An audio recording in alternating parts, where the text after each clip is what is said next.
Bonjour et bienvenue sur DCA Watch. Aujourd'hui, je voulais vous présenter mon top 5 des actions françaises éligibles au PEA, plus une action bonus. Alors bien sûr, ceci n'est pas un conseil en investissement, juste un partage d'expérience. Avant tout, je cherche un bon rendement et des entreprises solides qui ont montré leur résilience malgré les différentes crises. Ce sont mes deux principaux critères dans ma stratégie d'investissement long terme, on va dire d'une vingtaine d'années. Et ce sont des grandes entreprises faisant partie du CAC 40, ce sont des leaders dans leur domaine respectif.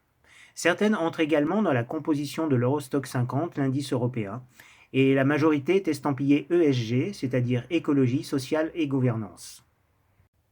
Globalement, voici mon allocation d'actifs.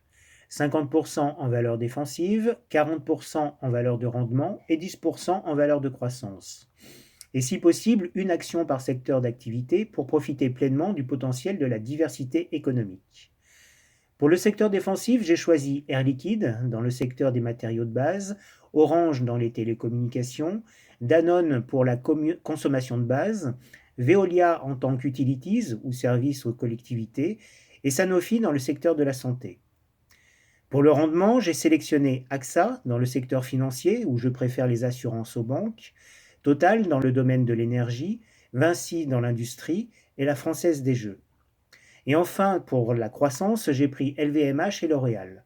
Le luxe et le haut de gamme ont toujours de très bonnes perspectives. Alors, vous l'aurez remarqué, il n'y a pas de foncière ni de valeur technologique.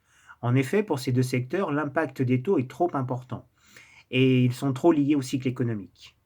Alors que je cherche à protéger mon capital investi sur le long terme, je cherche de la résilience sur des valeurs qui ont fait leurs preuves et qui proposent un bon rendement. Mais je veux constituer un portefeuille type qui ne soit composé que de 5 actions pour être accessible au plus grand nombre.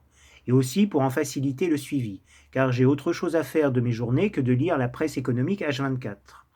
J'ai donc choisi Total, Sanofi, Vinci, Air Liquide et AXA.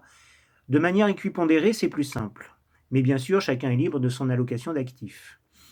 Je n'ai pas retenu LVMH à cause de son rendement de 1,5%, mais elle peut très bien remplacer une des actions sélectionnées. On a donc Air Liquide et Sanofi pour le côté défensif, Vinci, Total et AXA pour le rendement, et LVMH comme outsider. Bien sûr, il est possible de se contenter d'acheter un ETF CAC 40 éligible au PEA.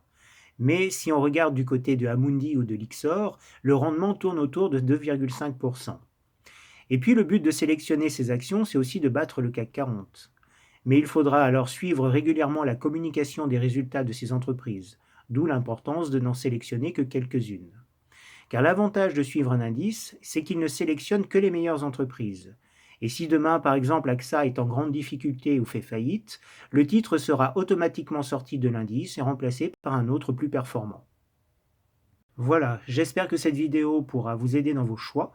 Il est toujours difficile de s'y retrouver dans la pléthore d'informations boursières, surtout quand on débute. Mais dites-moi dans les commentaires ce que vous avez choisi. Sachant qu'il est généralement recommandé d'avoir un portefeuille composé de 10-15 lignes maximum. Dans la prochaine vidéo, on étudiera la performance long terme des 5 actions retenues, notamment par rapport au CAC 40. Et on s'intéressera aussi à leur bilan financier. Alors salut et bon investissement à tous!